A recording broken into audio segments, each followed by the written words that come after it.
You know what's funny about this comment? Is you could have made this exact same comment on any Christian TikTok comment section or YouTube comment section, and this comment over there would have inspired an equal amount of debate, backlash, confusion, and disagreement as it does on mine. Why do I say this? Because as a former Christian evangelist, I know quite well that Christians don't agree on this philosophy at all whatsoever. You say that I'll be judged for my sin, but which sins? What sin? What law are we going off of? 1 John 3:4 says, "Whoever committeth sin transgresseth also the law, for sin is transgression of the law." In other words, anytime you break the law, you're sinning.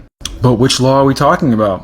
Certainly not the Mosaic Old Testament laws of the Torah. Oh, but half of you Christians will say that is the law he's talking about. The other half will say, no, he means like the law of Christ. But then what's the law of Christ? None of you can really agree on what the hell that is either. Jesus said the law can be broken down into just two simple commandments: love God and love others. Well, what is love? How do you love God? How do you love others? Thousands of Christians will disagree on that and split into a new denomination just off of that question.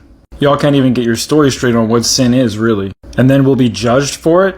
Again, which denominational perspective are we going to go with on this one? Are you a once saved, always saved, works don't count type of guy, or every man will be judged according to his works type of guy? Do you think you need to work your way into heaven, or is it like a free gift? If I'm going to be judged by God for my sin, my question is, which version of the Christian God and which version of the law will determine what my sin was?